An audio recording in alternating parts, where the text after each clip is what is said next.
শ্রমিক দলের নকলা উপজেলা যুগ্ম আহ্বায়কের দায়িত্ব পালন করে আইছি। সামনে যদি আল্লাহ ভাগ্যে কিছু রাহে করুন, আমার ছোট ভাই উমর ফারুক ৬ নং পাটাকাটা জিয়া পরিষদ একটা কমিটি আছে, ওই কমিটির প্রচার সম্পাদক। আমার ছেলে নুর ইসলাম ওই কমিটির সিনিয়র সহসভাপতি। এরপরেও আমরা আওয়ামী লীগ হয়ে যাই। তার কাছে হয়ে যায় যারা 16 বছর আওয়ামী লীগের সুযোগ সুবিধা ভোগ করছে। আমার জন্য আমি এক ব্যক্তি, আমার তৎকালীন নকলা থানার ওসি রিয়াদ মাহমুদ অ্যারেস্ট না করার কারণে বেড়ারে ট্রেন রিলিজ করছে, ওসির পদ থেকে প্রত্যাহার করছে। আজ পর্যন্ত ওই বেড়া আমার জন্য ওসির পদ থেকে ওসির পদে পদবী হইতে পারে না, বঞ্চিত হয়ে গেছি। কার লেগে হয়েছে? আমার লেগে হয়েছে। আর আপনারা গ্রামবাসী যারা আছেন, কে কি বললো, কে কি করলো, কথা যেটি বলছি যদি মিথ্যা বলে তাই আমারে বলবেন যে তুমি এই কথাটা মিথ্যা বললা। আর যদি সত্য বলে তাই তাহলে আমার যে আলোচনাটা সেটা হইল আগামী 12ই ফেব্রুয়ারি সংসদ নির্বাচন। এই নির্বাচনে যেমন একটা বাপের 3টা ছেলে থাকলে ওই 3টা ছেলের বাপ সমান মতো দেখতে পারেন। খেত মাইপা দেবার গেলে কোনো ভূতের মধ্যে 2 হাত বেশি হয়ে যায়। এই দেশে রাজনৈতিক দল যখন শুরু হয় তখন 5 জন আশা করে আমি এমপি হব, কিন্তু দল একজন রে দেয়। 5 জনরে দেওয়ার মতো কাগজ দলের কাছে থাকে না, একজন রেখে। জননেতা আমাদের ফাহিম চৌধুরী সাহেব, উনি উচ্চশিক্ষা শিক্ষিত। 2018 সালে উনি নির্বাচন করছে। ওনার নির্বাচন করার জন্য এই যে আমার ছোট ভাই রানা আছে, আরেকটা ছেলে আছে বিষ্ণুপুরে, যার নাম হলো জজমিয়া, পিপড়ি থেকে আমি। পুলিশেও কের বাড়ি বিচাইছে না। আজকে যারা হেভিওয়েট নেতা হয়েছে কের বাড়ি পুলিশ গেছে না। আমরা বড় হইতে একদিনে ঘুমার হয়েছি, কই ঘুমাইছি বন্ধ, ক্ষেতের বাতর উমুক কেন তুমুক কেন। আজকে আমরা ওই গপগুলো করতে পারি। এখন আমি ওই বিতর্কটা যাবে না। আমার সাথে যদি ব্যক্তিত্ব শত্রুতাকে থাকে, ওর শক্তি ও শক্তি প্রয়োগ করব, এর জন্য ওর লগে রাগ করে আমি দলের ক্ষতি করতে পারতাম না। কারণ আমি জানি আমি যদি আজকে আপনাদের না ডাকি, অন্যদের সাথে আলোচনা না করি, অন্য করে উৎসাহ না দেই। গত 22 তারিখ থেকে নির্বাচন প্রচারণা শুরু হয়েছে। 22 তারিখ থেকে আমি চেষ্টা করতেছি অন্য করে সেবা দেওয়ার লেগে। আমি যদি অনুপস্থিত থাকি, আমি চেষ্টা করি আপনারা 2 মুঠ মুড়ি খাওয়ার লেগে। 22 তারিখ থেকে কি এটা নেরা ভাইতাছুন কিনা? 2 মুঠ মুড়ি হলেও তো আমার সহযোগিতা নেরা পান। এখন ফাহিম চৌধুরীর বাসার গেটে ফাহিম চৌধুরী টিকিট নিয়ে আসার পরে মনে হয় আমি একদিন গেছি, ওনার কাছে গেছি, কথা বলছি। ওনার আচরণটা আমার কাছে ভালো লাগছে। কারণ ফাহিম চৌধুরীর বুকগুলো যদি আপনি যান, আপনি করেন জামাতে ইসলাম, আপনি করুন আওয়ামী লীগ, আপনি যে কোনো দলের সদস্যই হন না কেন, যদি ফাহিম চৌধুরীর লগে যায় না 1 মিনিট কথা বলে, আইনের মন চাবো ওই লোকটার একটা ভোট দেওয়ার জন্য। কারণ ওনার মধ্যে এই আচরণটা আছে, এবং কি মানুষের মতো মানুষের লগে আচরণ করে, কোনো খারাপ পরিবেশ ওনার মধ্যে নাই। সব মিলায় যে যতটুকু সূত্র আমি করতে পারি। আজকে যারা আমার সামনে আছেন সবই আমার রক্ত। বন্ধ করবেন এই জায়গা মনে হয় যদি থাকতো তাহলে এনে আইতেন। কারণ যারা বন্ধ করছে এরা কিন্তু এনে নাই। এটা ঠিক না? ঠিক। আগামী 12ই ফেব্রুয়ারি আমরা সকালবেলা ঘুম থেকে উঠবো।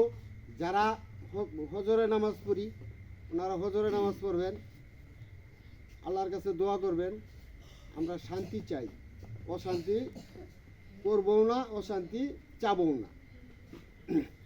আজকে গত 5 আগস্টে হাসিনা পলানির পরে আপনারা যারা আমার সামনে আছেন, কেউ কলা ভাড়ান না, কেউ বাধা করেন না, কেউ অন্য কোনো গ্রামের না। আপনারা যদি বলতে পারেন যে গত 5 আগস্টের পরে হাসিনা এই দেশ থেকে বিতাড়িত হওয়ার পরে সুরহাবরে দেখছি রাস্তাতে আটটা যাওয়ার সময় একজনের গাছের একটা পাতা ছিঁড়ে নিয়ে গেছে, আমি এই গ্রাম থেকে বাইরে যাবো করছি কোনোদিন? রাও করবেন করছি? যদি না করিয়াতে অন্যকর ক্ষতি যদি না করিয়াতে আগামী 12 তারিখ সকালে ঘুম থেকে উঠবেন, আমার কাছে আসবেন। আগের দিনে আমি আপনাদেরকে বলে রাখবো, আজকে যেমন সব এক জায়গায় হয়েছে, এরকম সবগুলা লোক একসাথে হয়ে আমরা নারী পুরুষ মা খালা চাচি যেটি যারা আছি ভাই বেড়াদর ভাই বাচ্চা যারা আছি আমার আইনেরা লয়ে যাবেন কেন্দ্রে ভোট দেওয়ার লেগে আইনেরাই কবান যে ল দানের শীষে যায় ভোট দিয়ে তাইলে আমি সারা জীবন আপনাদের কাছে ঋণী থাকবো পাবেন কি না এটা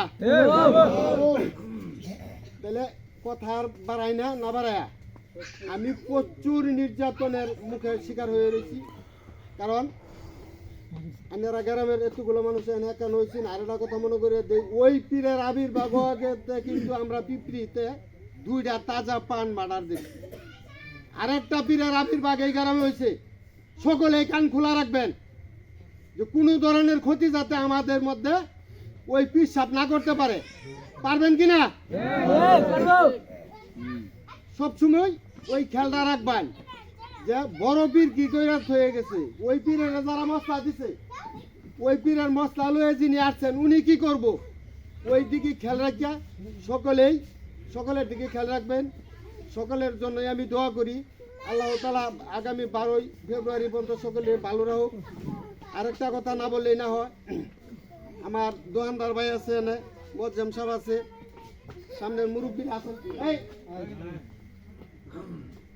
সামনের মুরব্বীরা আছেন নতুন আর একটা মশলা বাইরে হয়েছে এই দেশ যে মশলাটা হইল এই যে আমার এক বড় ভাই আমার সম্বন্ধ লয়ে গেছে ভাই কই লয়ে এলা কয় এটাই তো ফিরের বাড়ি কই যাইতাম খাজা সাইবুদ্দিন সাহেবের বাড়ি শম্ভুগঞ্জ রাজনীতি কই যায় হিকজি আল্লাহ জাহেদ আলী চৌধুরী সাহেবের বাসায় আজকে বুট কারে দিবার যামু আল্লাহ জাহেদ আলী চৌধুরীর সুযোগ্য সন্তান ইঞ্জিনিয়ার ফাহিম চৌধুরী